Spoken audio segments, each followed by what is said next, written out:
Hey there guys, Nubkeks here. In today's video, there was a Reddit AMA by the Blizzard game designers, which happened on September 19th, so on Saturday, on Wednesday. Days are hard. But Tempo Storm did this summary article, which just puts up all the main points that the devs gave us about the game, where it's going, and why they make it the way it is. So what I wanted to go through, also, sneak peeks as to what might happen in the future. So I want to go through it and give you kind of my reactions, my thoughts, and so on and so forth. So yeah, I don't know, let's just dive right into it, right? Bugs, kind of boring, but catapults could be blinded. That's going to be fixed. Hooray, super exciting. Let's get a bit more interesting here with maps. Map design is centered around driving the game forward, managing emotional tension, and providing mechanical and visual variety. While recent maps and map reworks have focused around singular objectives, this is not the driving standard design philosophy. Yeah, this is really interesting. I mean, there was such a huge outrage. I was really surprised by it. If you had asked me if people would get outraged by Garden of Terror rework, I would have never have said yes in a million years. But hey, what do you know? It was a massive controversy in the last couple of weeks for some reason. It was a terrible map, but oh well. I find this is really interesting because when people were discussing all that controversy, something that came up, which kind of struck me because I hadn't thought about it in that way before, is that when they do surveys of the maps that people like, people tend to vote for and enjoy maps that are smaller and maps that have a single objective. So classic example would be Warhead Junction. People don't really like Warhead Junction because it's really big and you have multiple nukes spawning all over the map. They much prefer something like Infernal Shrines, where it's small and there's just one shrine. You go to the shrine, you do the stuff. And you can see, yeah, like recent rework. So Hanamura, it's now a single payload. Garden of Terror is going to be a single seed you collect, so on and so forth, at a given time. I actually think it's better. I really do think that it is better to have these single objectives on smaller maps. Why do I think that? I think that because I did a video on this, which was the classic example of poor comprehension skills, and also a classic example of the dangers of clickbait title. I called it our Heroes of the Storm players stupider than other MOBAs. And of course, the argument of the video was not that they're stupider, but it was that there's a lot more information to learn in Heroes because you've got multiple maps. So you've got different heroes are viable on different maps. You've got different strategies, and just learning like which lanes to go to, when to do stuff, the value of different things across a whole bunch of different maps is much more complicated than, let's say, League of Legends just learning Summoner's Rift, the one map in every single game.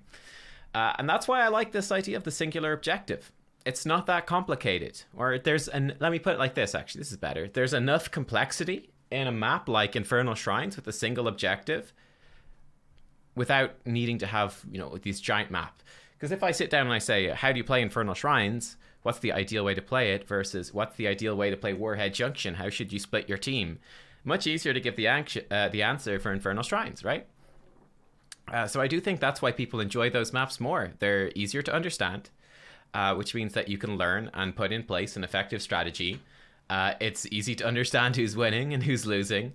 And yeah, I just think that simpler design is actually better, and that's what I prefer. So honestly, it's something that I've realized myself as well as I kind of learn new maps. When the new maps come out, my reactions to them and how I feel about them after a while, I definitely prefer smaller ones, and I definitely prefer them with a single objective. So honestly, I would like that to be the driving standard design philosophy. Screw having giant maps with multiple objectives. It's just not that fun, in my opinion.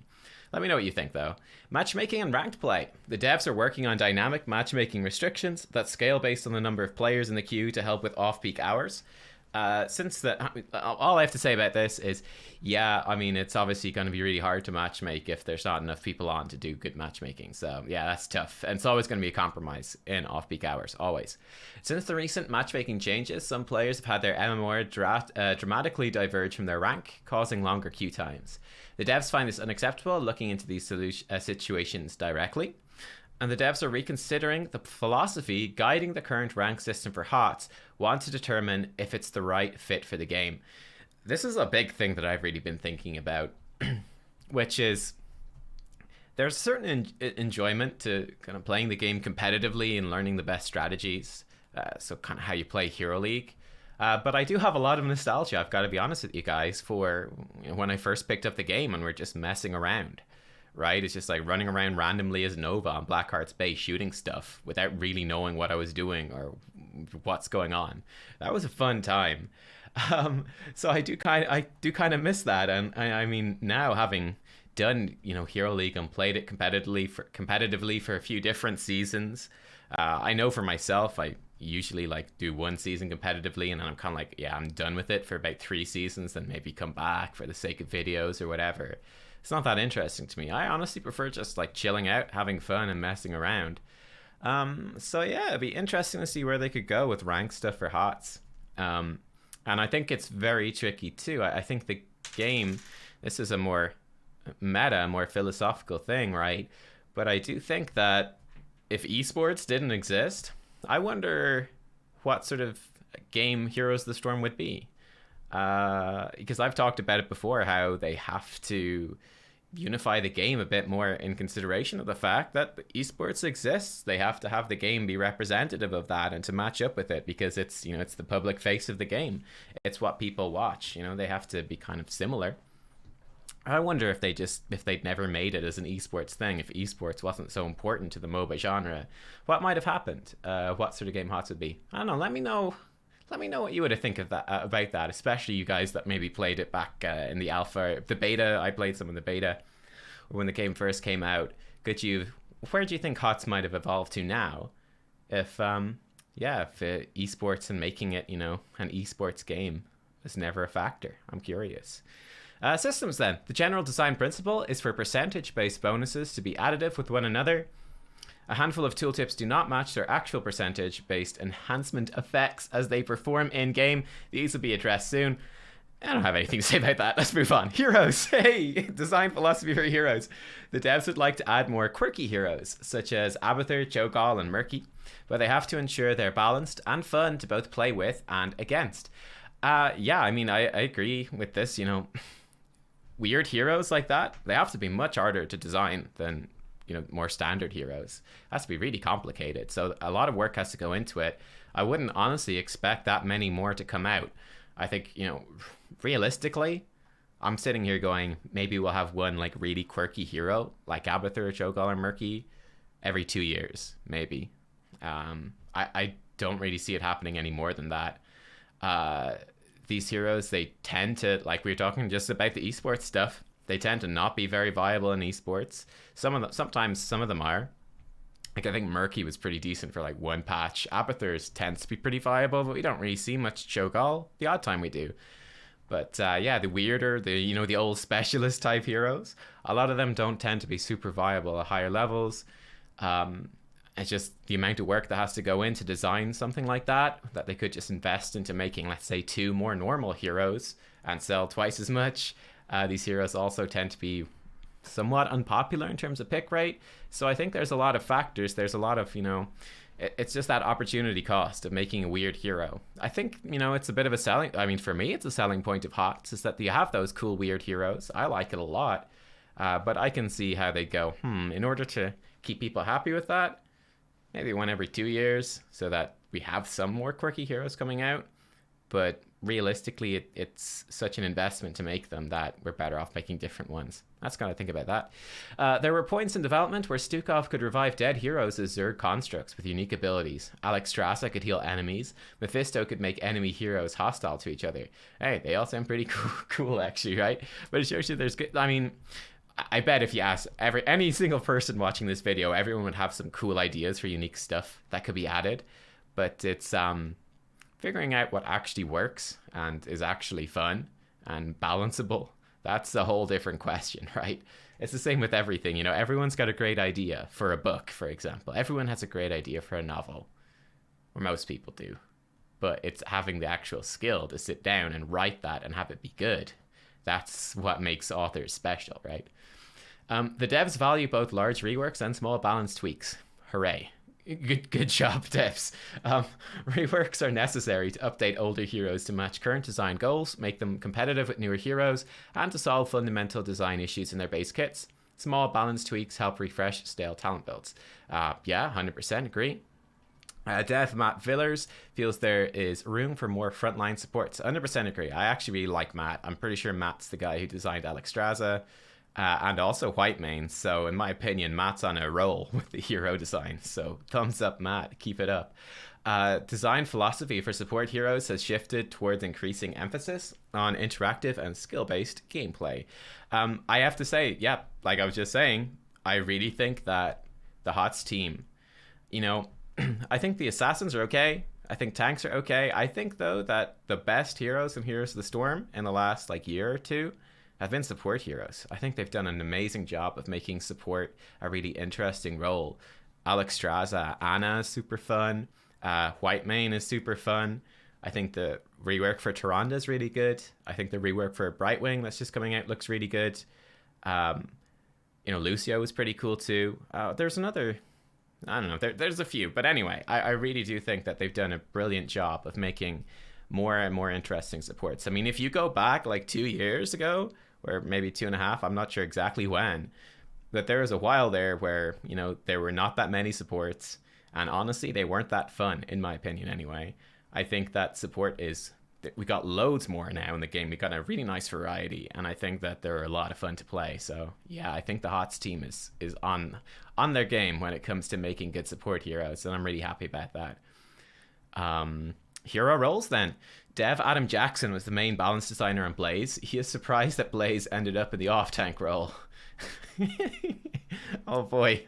Oh Adam. Oh, that's not good. Oh my god. I feel like you should probably know what your hero's going to excel at. Anyway, the devs would like Blaze to be in the role of a main tank. Yeah, this is interesting. I guess, it's a tricky one when you look at Blaze, right? I guess because, especially at pro level play, right? Surviving the solo lane is generally the most important thing. You're not really doing anything very aggressive in the solo lane. It's too easily punishable. So they tend to favor heroes that are survivable. So hence Irel and Blaze have been absolutely picked up and loved over there. But then also, like, Blaze is better heroic since he was released to his bunker. And, bunker to protect your team, but then his E is dive into the enemy team to stun them, but then you're not in position to bunker your team. So it's a bit of a weird one. I feel like if Combustion was the better heroic, I think he'd be much more likely to be a main tank, to be fair. But yeah, I don't know. You've got this guy who doesn't have a reliable engage. He's got really good wave clear, self-healing. He seems perfect as an off tank, right? Got pretty decent enough damage, can protect the team, support the team with the bunker. That's a tricky one. Irel would need a larger rework of her abilities to work as a main tank, so the devs are more resistant to that design goal. Yes, I agree. I wouldn't want her to be a main tank, I don't think. The devs are not against revamping a hero's role with reworks, e.g. with Tyrande. Cool. The devs will soon be discussing Tassadar's role, may shift him more towards a high Templar design assassin. Okay, so this is like one of the most like popular ideas on Reddit of all time, right? On the hero subreddit. Everyone literally like jizzes their pants when they talk about making Tassadar a damage-based assassin. My opinion, go back to what I was saying here, right? I really think I'd rather him be a support type hero, especially in his unique niche. So you got like healers, so they're supports that heal, and then you've got supports. So when I'm talking about supports, heroes like Zarya, Medivh, Tassadar, they do decent damage, but they also give protection to their team. Abathur would fit in a similar role, and honestly, we don't have that many of those heroes, and I think it's a really cool role in the game, which is the current thing that Tassadar does. He's like a secondary support. He's got some okay damage, and he's got utility, but he isn't a full healer. He's not a full damage dealer. He's that middle ground. And I really think that it's much more interesting to me if Tassadar remains in there. I'd like more heroes in that role. I really have zero interest in another assassin. Like, it's just that the option of the two. If you say, oh, Nubkeks, you want a new assassin or do you want a new supportive type hero? We've got loads of assassins. We don't have that many supportive. Give me the support thing. But unfortunately, I think they'll do this just because it's what Reddit wants. So it feels bad, man. Gotta pander to the crowd. Balance. Tassadar's shields and lifesteal have proven to be a balancing challenge. He'll be looked at for future adjustments. Okay, so same sort of thing there. I mean, yeah, he's difficult to balance for sure. I think all of those supportive type heroes are. I mean, like Tassadar, Medivh, Abathur, all of these heroes have terrible win rates in, normal play, but tend to be decent picks, or have often been decent picks historically for long periods of time, have been very good picks at pro level play. So yeah, they're hard to balance for sure. The devs will be meeting on September 20th. Oh shit, I missed it. To discuss the role of mana and sustain as it pertains to hero balance and interactivity. I wonder what they discussed. Who knows? Maybe. Hopefully we'll hear soon. Hopefully we'll hear soon. In terms of, mana and sustain, going for hero balance and interactivity, it is a really interesting one. I mean, I think Tyrande was a good recent example of a hero that was too efficient in her mana. So that wasn't good. We'll see what they do. I don't feel like there's any major changes needed here, but perhaps we could see some things. I don't know. We'll see what they come up with. I don't have any big ideas. I'll be interested to hear if anyone does. Talents then. Baseline quests are always being looked at for their interactivity and contribution to gameplay. Unlimited stacking quests provide great moments for carry heroes and allow players to find areas in which to improve. Malthael's Tormented Souls is being looked at to provide more attractive options since the addition of Malthael's cleaving auto attacks. Ana may be getting a rework down the line. Ana's Healing Dart will be able to pass through full HP heroes in a future patch. The devs are overall happy with Illidan's design and balance, but he may need some small tuning changes to bring him into what is currently an unfavorable meta for him. Okay, so to just attack some of these, I like the idea of baseline quests, in decent proportion. I think they're fun. Unlimited stacking, I don't mind too much. I think they're also kind of fun. I mean, if you got examples where they're just annoying, that's bad. But once they're reasonable, I don't think it's that big of an issue. It just, tuning really does matter, though. I think that's good that Tormented Souls is going to have a more relevant place for Malthael, so that's nice. Definitely, they had to rework the guy a little bit, give him those cleaving auto attacks to balance him out. And Tormented Souls isn't that, that appealing anymore, seeing as it just kind of overlaps with the cleaves. So that's good. I think Ana's, like I was saying, I actually think Ana's super fun. I think she's got a really good, baseline kit in terms of gameplay. I wouldn't like to see any overly major changes with her. I just like to see her talents tweaked around a little bit, make them a bit more viable, that sort of stuff. But I wouldn't want to see major changes with Ana. I think she's a super fun hero. It's super interesting. In terms of Illidan, though, I personally wouldn't be as happy. Where does Illidan fit into a team? It's a little bit weird. It's a little bit hard to fit in. He's just not very good in most solo lanes. I mean, I guess you run him a bit as a counter to Zagara sometimes, but yeah, he does lots of merc camps. That was kind of a bit of his thing back in the day, or he could push down lanes. Yeah, I don't know. I feel like Illidan was kind of designed for a different type of game, to be honest with you. To be fair, I think it is an unfavorable meta for Illidan at the moment. Maybe we could see him come back in a little bit. I don't see him with his current design, though, ever being a particularly relevant hero. I think the meta would have to change a lot for Illidan to really come back into it in a meaningful way, which I think is a pity because he's a cool character. But yeah, not a huge fan of his design. Sorry, Illidan fans. Solo lane balance and interaction. While the devs would prefer offensive and aggressive play to be the most optimal strategy, currently pro play is encouraged to play safer. Yeah, I mean, what this comes down to, so let's say in the solo lane, for example, which is what we're talking. Well, that is what we're talking about here. You get XP from the minions once they die next to you. You don't get any extra XP for doing a little bit of structural damage or anything like that.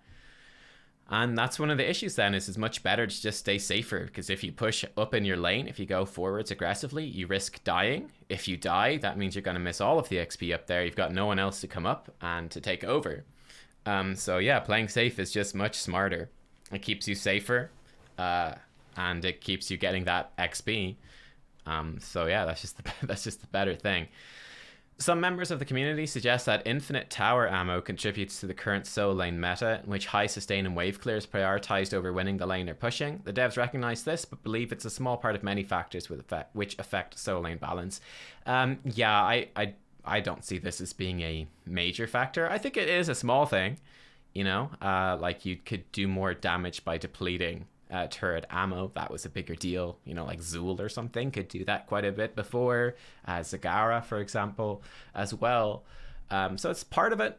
Asmodan could do it a bit too. It's part of it, definitely, but I don't think it's the only thing. You've just got the other things like, yeah, how XP just works in general, like stronger ganking heroes like Genji and Tracer have been added to the game, who are popular pro play, which sets the meta, stuff like that. They do not want to revert the tower ammo changes, but are open to tweaking other aspects of the game to achieve better solo lane interactivity. The sustain of Blaze and Arel were targeted by nerfs in the September 19th balance patch to tackle their impact on the solo lane meta.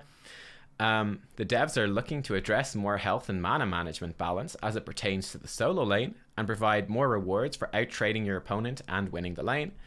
Dev Adam Jackson liked a suggestion from Chaos OS to give the mage minion more pushing power against structures.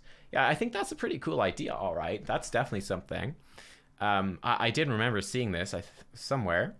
I think what Chaos OS was saying, I won't click onto it because I've like zoomed in so that this works. Whoa!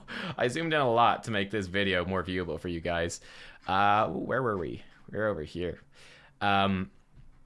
I think what he's saying was, you know, the mage would do like a magic bomb type thing. So he gets in range of the structures, and then, I don't know, like every 10 seconds, whatever, I'm making this up now, he could throw a magic bomb, which would do a big chunk of extra structural damage. So pushing the lane is more valuable. I think it's a pretty neat idea, and that's kind of a fun way to change up the meta. So yeah, I think it's a pretty nice suggestion too. We'll see what they decide. But yeah, I mean, yeah, I guess it is a bit of a problem for sure. You have these big tanky just XP sponges that never die. That's the solo lane meta at the moment.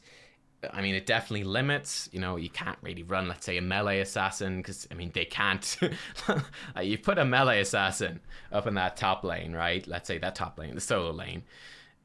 They're not, he's never going to kill a Blaze, right? It's not going to happen.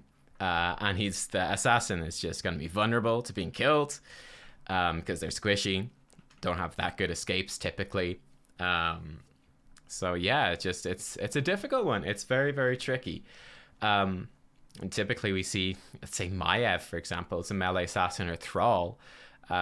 We've seen them quite frequently be run then in the 4-man rotation instead of going into the solo lane, because that's just an easier place to fit them in sometimes. So yeah, a lot of stuff going on. Let me know what you think. If you have any thoughts on any of these points or anything that I mentioned, I'd be curious to hear. But yeah, that was the AMA.